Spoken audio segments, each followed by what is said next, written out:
नमस्कार, आप देख रहे हैं अब तक खबर.com और मैं हूं विनय भारद्वाज। आज हम बात करेंगे बीजेपी के मंत्री नितिन गडकरी की। गडकरी साहब कांग्रेस के बुलावे पर, यानी कि राजस्थान कांग्रेस के बुलावे पर एक बैठक में पहुंचे थे और वहां उस बैठक में पहुंचकर नितिन गडकरी ने खुलेआम कोई राग ढाक न करते हुए मोदी और अमित शाह की जोड़ी की पोल खोल ली। उन्होंने साफ कहा कि गांव में अभी तक, यानी कि देश के आजादी के 75 साल के बाद भी कोई भी सेवा, कोई भी सरकारी योजना का लाभ गांव वालों को अभी तक नहीं पहुंचा है।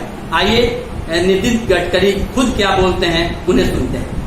महात्मा गांधी जब कहते थे कि हमारा देश गांव में बसता है, तब 85% पॉपुलेशन, जनसंख्या हमारी गांवों में बसती थी। आज 30% माइग्रेशन हुआ है, लोग शहरों में आए। जयपुर की आबादी बढ़ रही, मुंबई की बढ़ रही, पुणे की बढ़ रही, नागपुर की बढ़ रही, दिल्ली की बढ़ रही, गांवों की कम हो रही है। ये लोग क्यों आ रहे हैं? ये लोग शहरों में क्यों आ रहे हैं? वहां की झुकी झोपड़ी में क्यों रहते हैं? क्या खुशी से आ रहे हैं? गांव में जाने के लिए रोड नहीं, पीने के लिए पानी नहीं।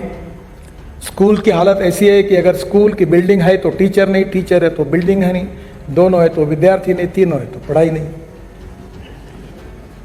मैं कोई राज्य की बात नहीं कर रहा हूँ, मैं देश की ओवरऑल बात कर रहा हूँ। अस्पताल की हालत ऐसी होती है कि ये कभी डॉक्टर है तो नर्स नहीं, नर्स है तो डॉक्टर नहीं, दोनों है तो दवाई नहीं, तीनों है तो कौन मरने के जाए, ऐसे अस्पताल बने हुए। कल मैं एक वेटरनरी हॉस्पिटल का उद्घाटन किया मैंने, तो मैं उनको देख रहा था। हमारे गांव में मैं खेती का देखता हूँ, खेती है हमारे यहाँ। तो हमारे जब भैंस गर्म हो जाती थी तो डॉक्टर गांव में नहीं रहता था, डॉक्टर गांव में आता था तो भैंस गर्म नहीं होती थी। आखिर डेयरी पूरी बंद हो गई, चले गए, क्योंकि इसका टाइमिंग है, कभी नहीं मिला। तो गांव में गरीबी है, भूखमरी है, बेरोजगारी है। आपने सुना नितिन गडकरी का वो बयान। अब आपको बताते हैं नितिन गडकरी ने उस सभा में और क्या कहा। नितिन गडकरी ने राजनीति की तुलना क्रिकेट से की है। जी हाँ, क्रिकेट से उन्होंने कहा है, और बिल्कुल उनका लक्ष्य जो था, उनका जो टारगेट था, इनके बयान से ही पता चलता है कि उनका टारगेट वही उनके दो मंत्री यानी कि अमित शाह और नरेंद्र मोदी रहे। उन्होंने कहा कि क्षमता के लोभ में या ताकत से क्रिकेट जिस तरह से नहीं खेला जा सकता, उसी तरह राजनीति की भी अवस्था है। अगर आपके पास क्षमता है, पावर है, इसका मतलब ये नहीं कि आप बीच पर टिके रहेंगे। बीच पर टिके रहने के लिए दक्षता की जरूरत है। क्रिकेट में सुनील गावस्कर भी मेरे मित्र है, सचिन तेंदुलकर भी है। तो मुझे लगा कि ये जो ताकत होनी चाहिए तो ही क्रिकेट होता है। तो मैंने एक बार सचिन तेंदुलकर को कहा, सचिन इधर आओ, मेरे बाजू में खड़े रहो।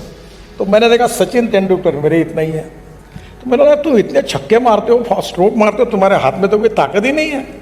बोले, Nitin ji, cricket is a game of skill. ये एक स्किल्ड है। मैंने सुनील गावस्कर को भी देखा तो उससे भी वो था, यानी बहुत ही, यानी जोशी जी से भी 1 इंच कम होगा, छोटा। तो वो ऑस्ट्रेलियन और वेस्ट इंडीज के बड़े बड़े बॉलर 6-6 फुट के ऊंचे दौड़ते हुए दूर से आते थे और सुनील गावस्कर छक्का मारता था। तब मैंने उसको भी पूछा, सुनील जी ये कैसे क्या है? बोले, नितिन ये गेम स्किल्ड का है, तो राजनीति भी ये स्किल्ड है। चुनाव को भी उन्होंने सामने रखते हुए कई बयान दिए हैं, जो इशारों ही इशारों में बहुत कुछ दर्शाता है। जिस तरह से बीजेपी अपने तमाम मुख्यमंत्रियों को बदल रही है, उससे साफ पता चलता है बीजेपी के भीतर कैसी खलबली मची हुई है। उन्होंने कहा कि नितिन गडकरी ने कहा कि बीजेपी में खासकर कोई भी मंत्री नेता खुश नहीं है। कब किसी तख्ती पलट जाए, इस बात को लेकर सभी दुखी हैं। समस्या सबके सामने है। पार्टी में समस्या है, पार्टी के बाहर समस्या है, कॉन्स्टिट्यूंसी में समस्या है, परिवार में समस्या है, आजू बाजू में समस्या है। किसी को आगे ले जाओ तो वो बोलता है इसको टिकट दे दो, अगलो हटा दो, सब समस्या है। प्रॉब्लम किसके सामने नहीं है? एक ने पूछा था कि तुम में से सुखी कौन है, हाथ ऊपर करो, किसी ने नहीं किया। क्योंकि जो एमएलए थे वो इसलिए दुखी है कि वो मंत्री नहीं बन पाए। मैं आपके लिए नहीं कह रहा हूं। मंत्री इसलिए दुखी थे कि उनको अच्छा डिपार्टमेंट नहीं मिला।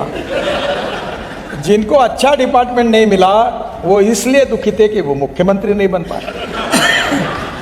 और जो मुख्यमंत्री बन पाए वो इसलिए दुखी है कि कब रहेंगे और कब जाएंगे इसका भरोसा नहीं, वो चीज। और अब बात पेगासस की। पूरे देश में पेगासस को लेकर बीजेपी काफी तनाव में है, काफी दबाव में है। सुप्रीम कोर्ट के मुख्य न्यायाधीश सहित 3 न्यायाधीशों के बेंच ने भी सरकार के रवैये पर काफी दुख जताया है। उन्होंने साफ कहा है कि सरकार जिस तरह से भाग रही है और तथ्य को सामने नहीं ला रही है, इससे उनके पास राय देने के अलावा कोई रास्ता नहीं बचा। केंद्र सरकार की तरफ से सॉलिसिटर जनरल तुषार मेहता ने साफ कहा है कि सरकार लिखित तौर पर अदालत में अपना जवाब दाखिल नहीं करेगी, पर सरकार इतना जरूर चाहेगी कि इसको लेकर एक जांच कमेटी बना दे। हालांकि उन्होंने कहा है कि जांच कमेटी में सरकार के पक्ष के लोग नहीं होंगे, पर जांच कमेटी का क्या मतलब होता है, इसका व्याख्या कांग्रेस के साथ बैठक के दौरान स्वयं बीजेपी के मंत्री नितिन गडकरी ने क्या कहा है, आइए सुनते हैं। स्ट्रॉन्ग पॉलिटिकल विल, इच्छा शक्ति है। If there is a will there is a way, and if there is no will there is only survey, discussion, seminar, committee, sub committee and research group. लोगों को अगर टरकाना है, किसी का काम नहीं करना है, तो कमेटी अपॉइंट कर दो। कमेटी अपॉइंट की कि सालों साल रिपोर्ट ही नहीं आता और मंत्री खुश होता है, फिर से आता नहीं कोई, ये काम करो, एक कमेटी का रिपोर्ट आने दो, कभी आता नहीं रिपोर्ट। आपने सुना, नितिन गडकरी को सुना, उन्होंने विभिन्न मुद्दों पर खुलकर अपना जवाब रखा है और खुलकर सरकार की खामियों को दर्शा दिया है। और खासकर पेगासस मामले में सरकार का रवैया क्या है, सरकार किस तरह से अदालत को और देश को गुमराह करना चाहती है, ये बात भी खुलकर सामने आ गया है। आप देख रहे हैं अब तक खबर.com, देखते रहिए, साथ में रहिए।